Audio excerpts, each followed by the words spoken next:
രണ്ടാം പിണറായി സർക്കാരിന്റെ അവസാന ബജറ്റിനായി കാത്തിരിക്കുകയാണ് ഏവരും. വരുന്ന തെരഞ്ഞെടുപ്പിൽ ഭരണ തുടർച്ച നേടാനുള്ള തുറുപ്പുചീട്ടാകുമോ ഇത്തവണത്തെ ബജറ്റെന്നാണ് കേരളം ഉറ്റുനോക്കുന്നത്. വമ്പൻ പ്രഖ്യാപനങ്ങൾക്ക് സാധ്യതയുണ്ടെന്നാണ് സാമ്പത്തിക വിദഗ്ധരും പറയുന്നത്. ധനമന്ത്രി കെ.എൻ. ബാലഗോപാൽ 2026-27 സാമ്പത്തിക വർഷത്തേക്കുള്ള ബജറ്റ് നാളെ അവതരിപ്പിക്കുകയാണ്. രണ്ടാം പിണറായി സർക്കാരിന്റെ അവസാന ബജറ്റ് എന്ന പ്രത്യേകതയും ഇത്തവണയുണ്ട്.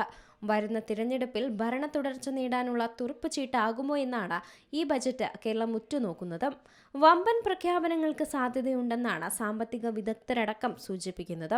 ലോക്സഭാ തദ്ദേശ തിരഞ്ഞെടുപ്പുകളിലെ തിരിച്ചടി മറികടക്കാനുള്ള പ്രഖ്യാപനങ്ങൾ ഇത്തവണത്തെ ബജറ്റിൽ ഉൾപ്പെടുത്തേണ്ടിയിരിക്കുന്നു.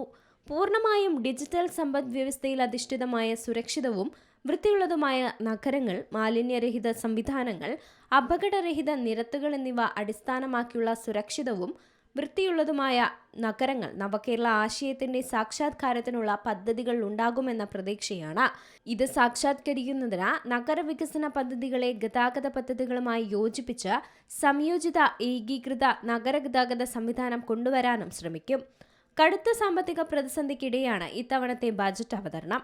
കാശില്ലാതെ കയ്യടി നേടാൻ വകുപ്പുണ്ടോ എന്ന് സാമ്പത്തിക വിദഗ്ധരടക്കം ചോദിക്കുന്നുണ്ട്. എന്നാൽ പെരുപ്പിച്ചു കാണിക്കുന്നത് പോലെയുള്ള അമിതഭാരം ഇല്ലെന്നാണ് സർക്കാരിന്റെ അവകാശവാദം. 2023-24 വായ്പകളുടെ 56.29% ഉപയോഗിച്ചത് മൂലധന ചെലവുകൾക്കായാണ്.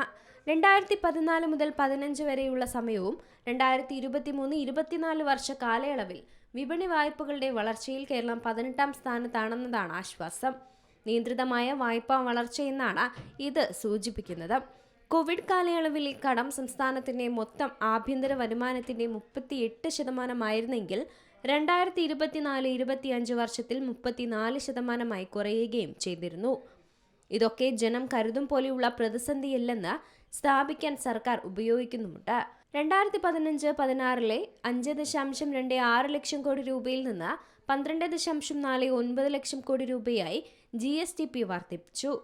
2024-25 പ്രതിശീർഷ വരുമാനം ഏതാണ്ട് ഇരട്ടിയായെന്നും കണക്കുകൾ പറയുന്നു. എന്തുതന്നെയായാലും ഇത്തവണത്തെ കേരള ബജറ്റിനായി കാതോർക്കുകയാണ് ജനങ്ങൾ. News desk Zee Malayalam news. ഏറ്റവും പുതിയ വാർത്തകളും വിശേഷങ്ങളും വിരൽത്തുമ്പിലറിയാൻ സീ മലയാളം ന്യൂസ് എല്ലാ ഡിജിറ്റൽ പ്ലാറ്റ്ഫോമുകളിലും ലഭ്യം.